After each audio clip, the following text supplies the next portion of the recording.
Yeah. You know how it goes. Today's good.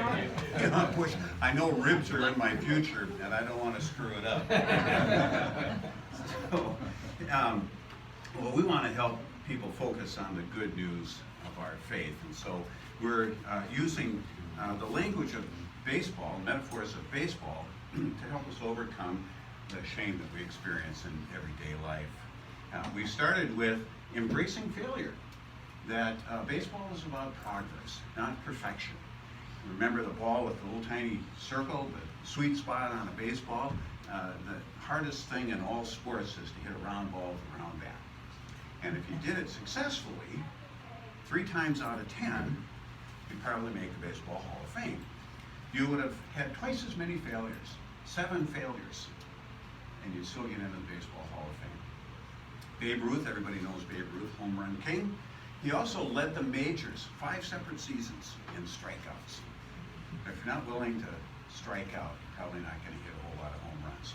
So progress, not perfection. We talked about the definition of shame. It's not that you're a bad person, but that you've done something wrong. It's that sense that you never measure up. I'm not quite good enough. I can't please other people, right? I don't deserve anything. A sense of defectiveness is really the essence of shame. We talked about shame triggers. You don't need your older brother around telling you what a loser you are. You've got that voice in your head, and it gets set off at different times under different situations. And then how to counter that. Part of it was this think, feel, say, do, right? And rubbing our wrist. I'm competent, I'm confident, I'm capable, right? Remember that? And then we talked about Little League affirmation, being saturated in Little League affirmation, and how important that is. And I finished with a story of our granddaughter, and I'm going to repeat that today because it's a good summary of last week, and also it didn't get recorded. Something happened. I had this really swell little deal that somehow flipped over and turned itself off. So, you'll remember, those of you who are here, Lorelei is our 7-year-old granddaughter with whom we live. We have a 3-generation family here in town. And she wanted help to continue riding her big girl bike. And she was doing a pretty good job.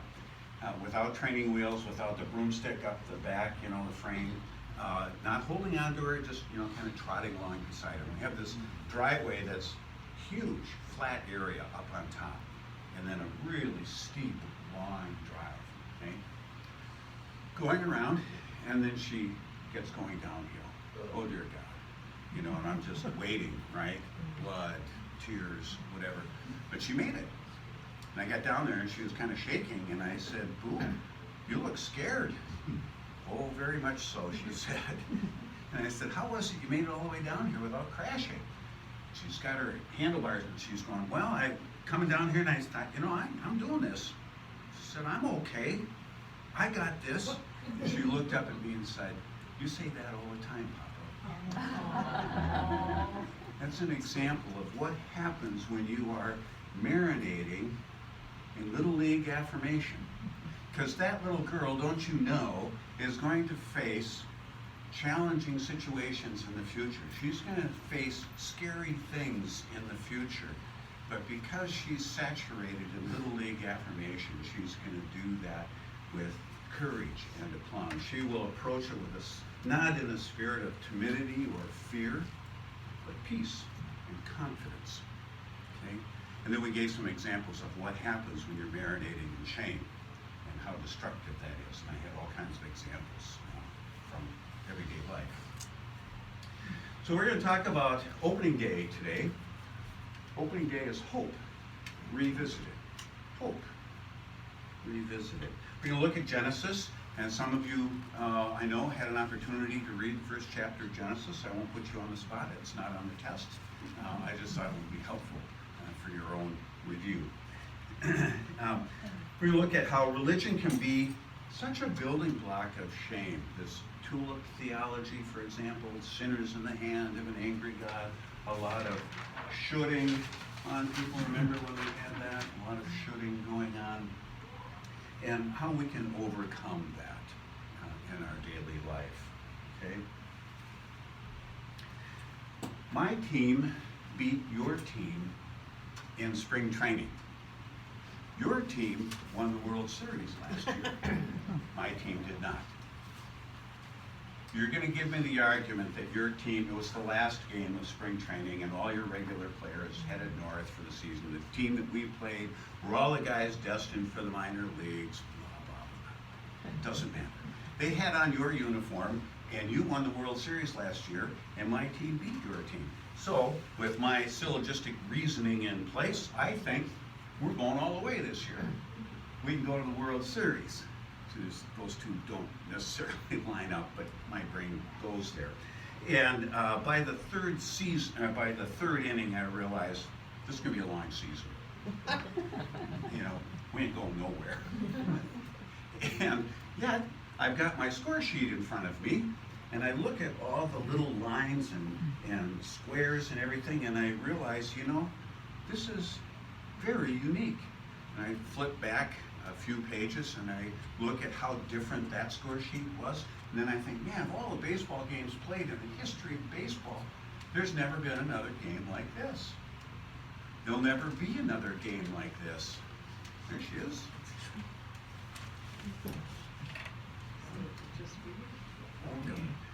And I thought to myself, never been another game like this, never will be another game like this. And that reminds me of Meade.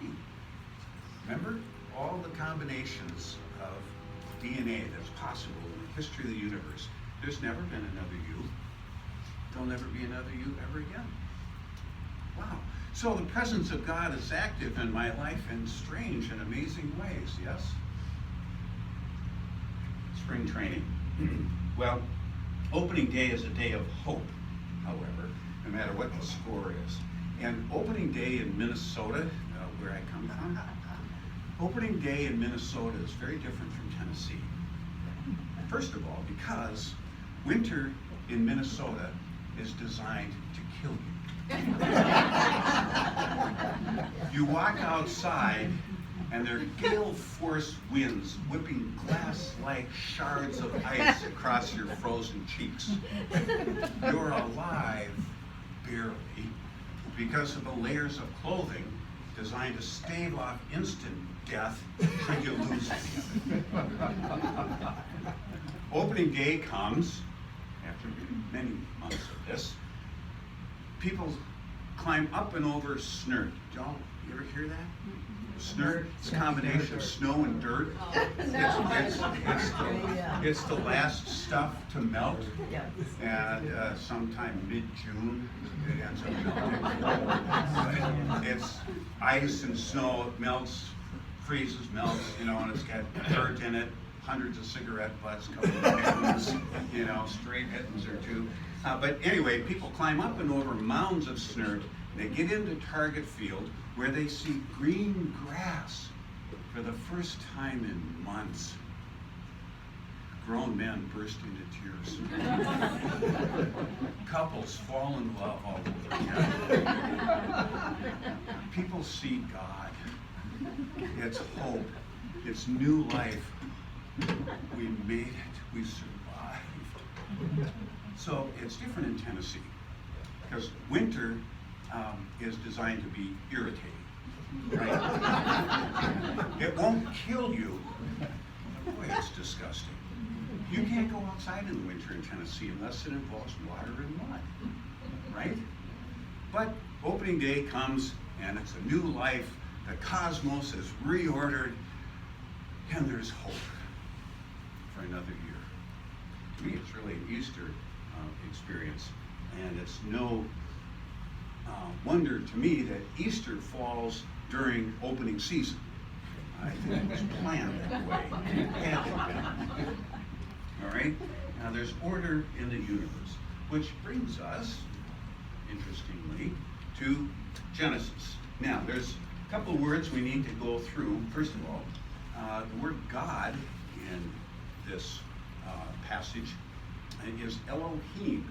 And whenever you hear the I am word, the im, at the end of a Hebrew word, that's plural. Okay? So, more than one. And man, which we say Adam, but it's really Adam in Hebrew, is a collective noun. Now, for those English majors among us, collective noun is different than plural, because it's a collection of lots of different things, right? So it's Adam. It's really humanity.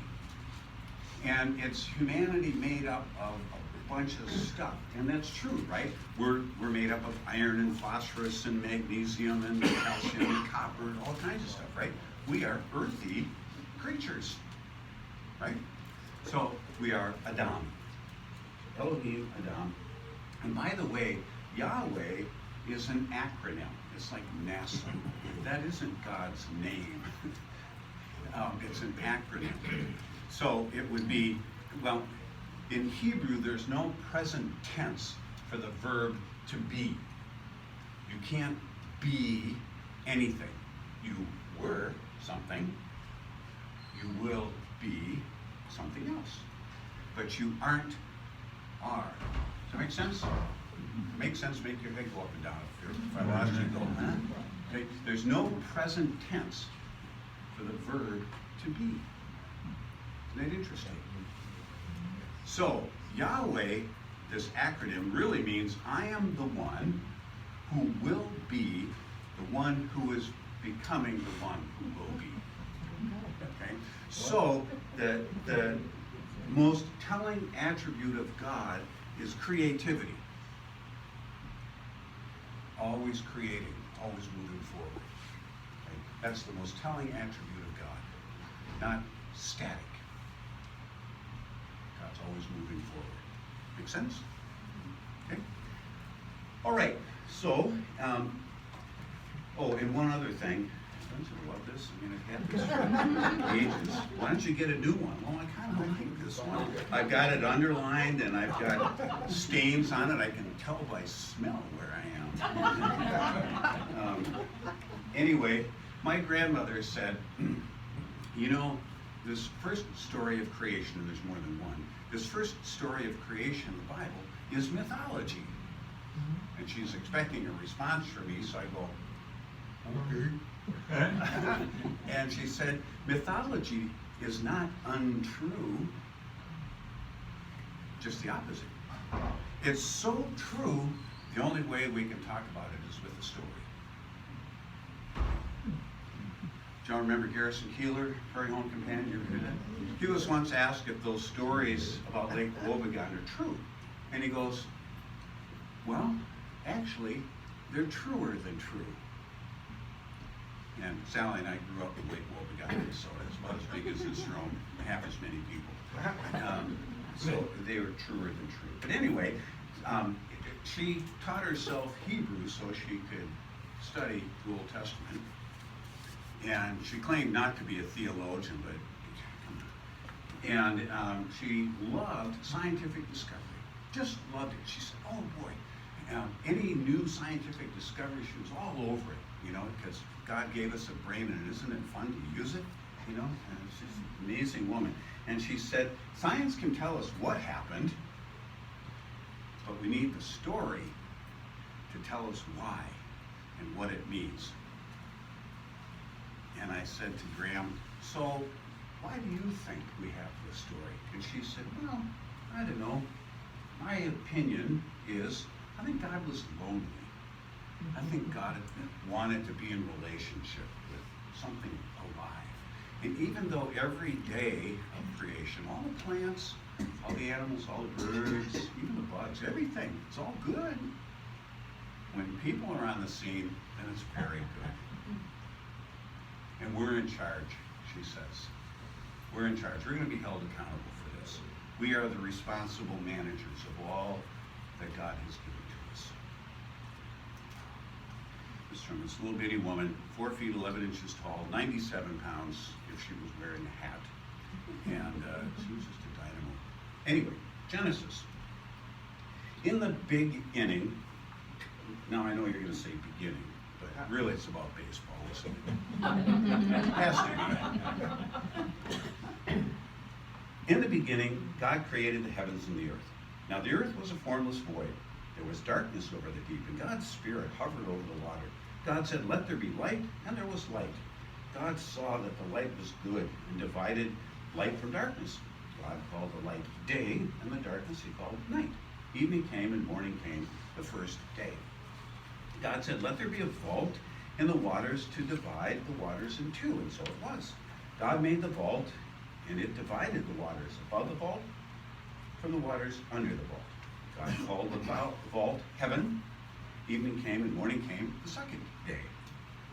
God said, let the waters under heaven come together into a single mass and let dry land appear. And so it was. God called the dry land earth and the mass of waters seas, and God saw that it was good. God said, let the earth produce vegetation, seed-bearing plants, and fruit trees bearing fruit with their seed inside on the earth. And so it was.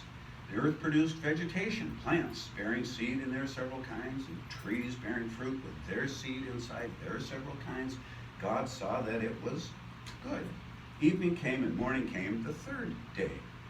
God said, let there be lights in the vault of heaven to divide day from night, and let them indicate festivals, days, and years. Party's coming. All right. Let them be lights in the vault of heavens to shine on the earth. And so it was.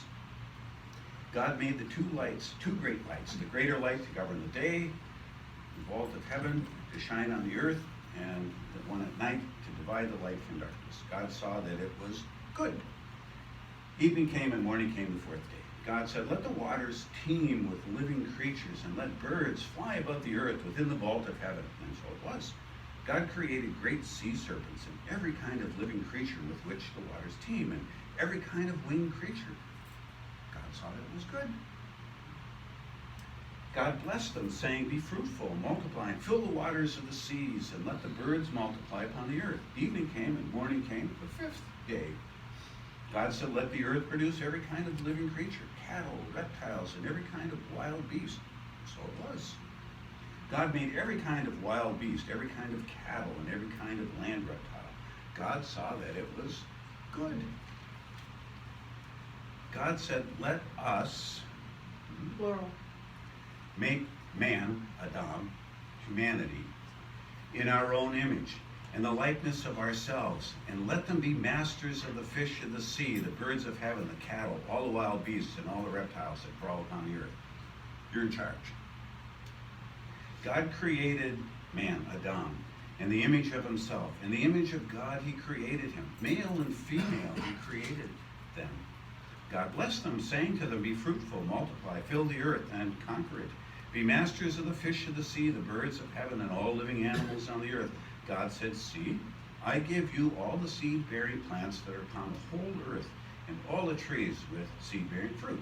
And this shall be your food. To all wild beasts, all birds of heaven, and all living reptiles on the earth, I give all the foliage of plants for food. And so it was. God saw all that he had made, and indeed it was very good. Evening came and morning came the sixth day. Thus heaven and earth were completed with all their array. On the seventh day God completed the work he had been doing.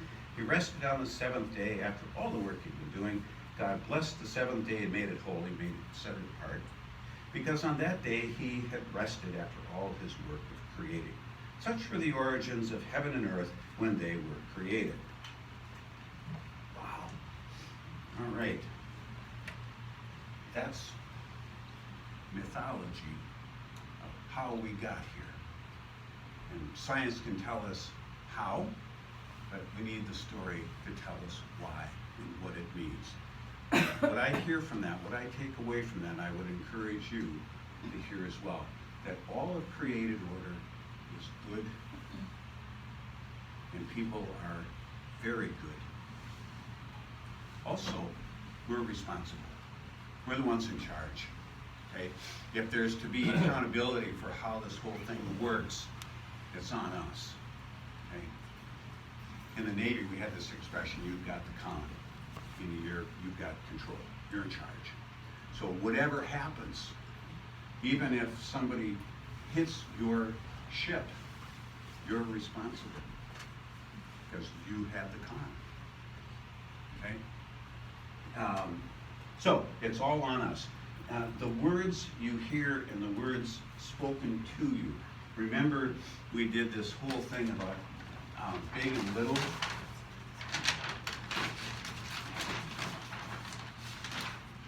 I like things kind of simple. If the words you hear are uplifting and they're affirming and they build community, they strengthen community, if they edify, if they enhance, they help build people up. Those are big words. Okay? If, on the other hand, the words you hear are diminishing you or somebody else, they're belittling you or somebody else, they're tearing apart relationships, tearing down community, okay? They're not edifying, they're not enhancing.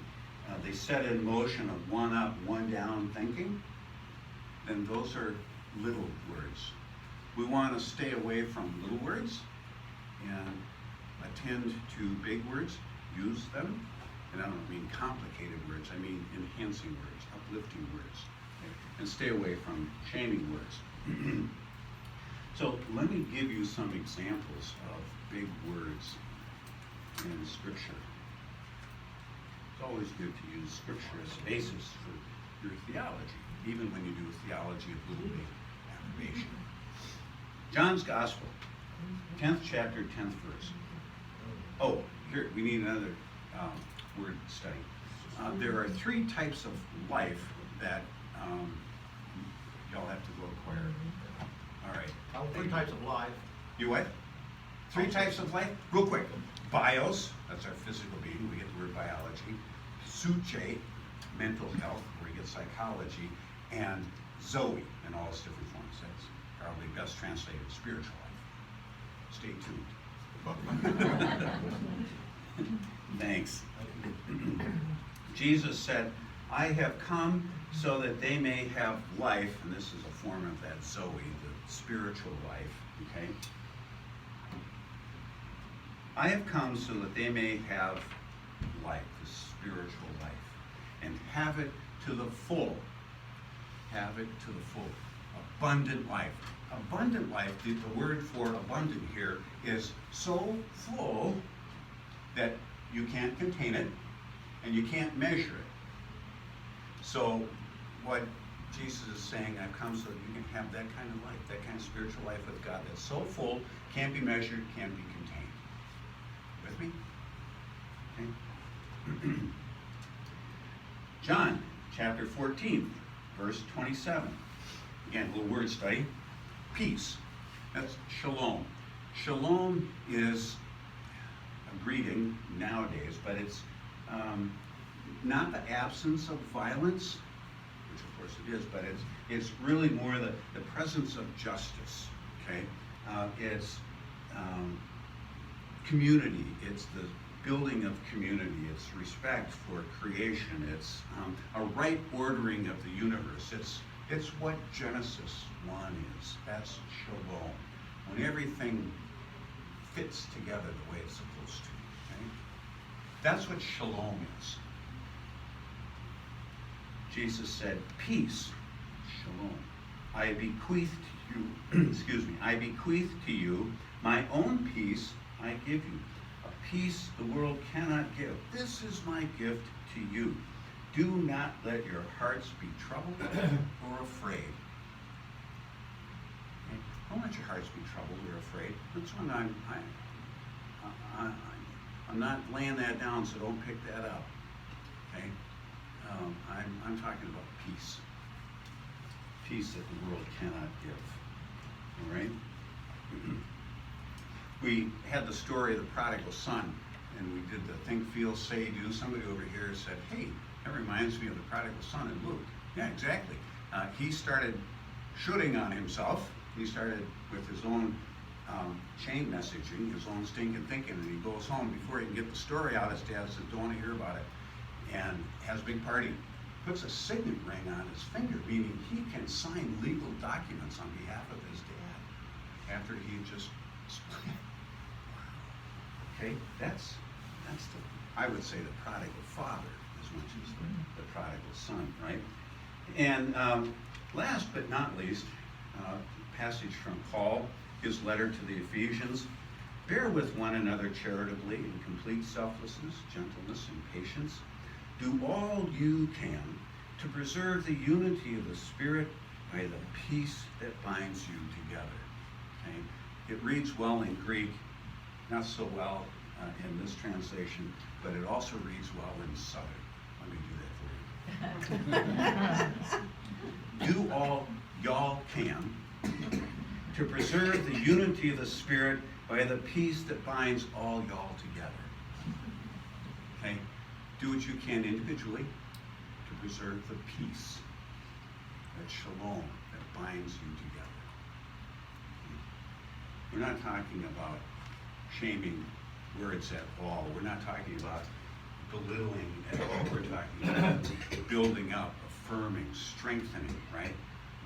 We're talking about that little girl who's facing scary challenges with a spirit of courage, not timidity, right? That's what we're talking about. And we're Christians because of Easter, new life. I would say opening day. If you're from Minnesota, you get it. Nothing is so broken or dead, especially in our human condition, that God cannot fix it, call it to new life, transform it for good. I'm going to say that again. Nothing is so broken or dead, especially in our human condition, that God can't fix it, call it to new life, transform it for good. We're called to abundant life, not scarcity. And keep in mind, abundant life has nothing to do with material things, right? Jesus never ever says anything about that. He's talking about abundant life. And the word life is that relationship with God. That abundant life that's so full you can't measure it, can't contain it. Has nothing to do with material stuff at all. We're called to abundant life, not scarcity, and peace, not fear, not trouble, not shame. We're called to peace, right? So put yourself in earshot of good news. Surround yourself with the good news of God in Jesus Christ. Ask yourself if you're feeling uplifted or if you're feeling diminished. You know? Celebrate the affirming. Leave behind the diminishing. Don't buy into someone else's less than description of you.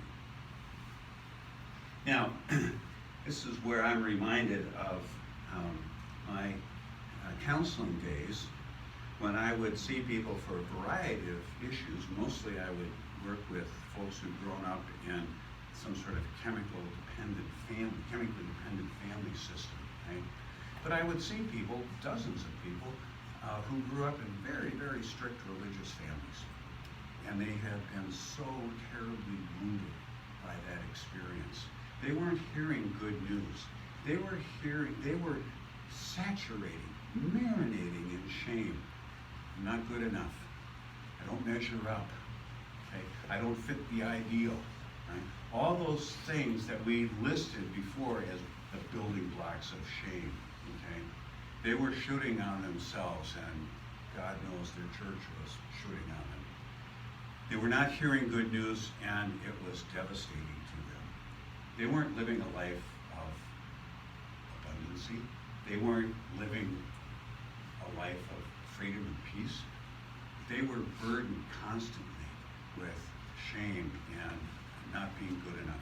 I had one fella in pediatric oncology floor who believed that his son was dying of this painful cancer because he, the dad, didn't have a strong enough faith. Wow. You know, I just can't get into that. You know? Anyway, that's not what I hear good news be. Okay? I don't hear that kind of judgment. I don't hear that kind of shaming. Now, people will say, oh, so then anything goes. Well, no, not really. I like Captain Ryman. You know, when he started preaching, he'd look at these debaucherous sailors. Hey, come on, that strikes close to home. These debaucherous, because I was in the Navy, Now, he'd look at all these debaucherous sailors and he'd say, quit your meanness. Just quit your meanness.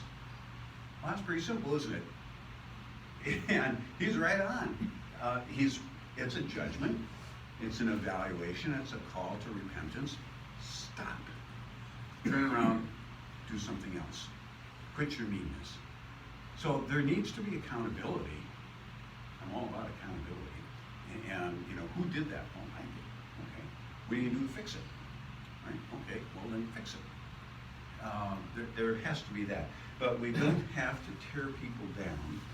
We don't have to belittle them. We don't have to have them saturating, marinating in shame in order to be one up or one down.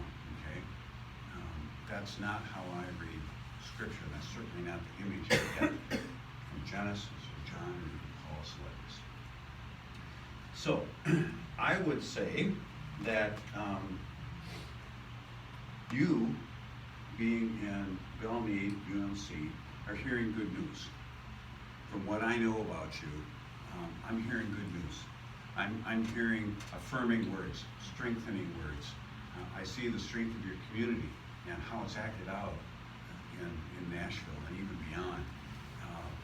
I would say blessings on you for being here. And when it's working, when you have that sense of affirmation and you're building up the body, you're not necessarily always conscious of it. You only know it when it doesn't work. And so, good for you, good on you, and I'm grateful for that. So, attaboy, attagirl, you got this. Next week, we're going to talk about perseverance. How do you persevere in a long-term relationship? Marriage, family, friendship, group, church. How do you persevere over the long haul? We'll look at that. We do have some time. If there's questions, something on your heart,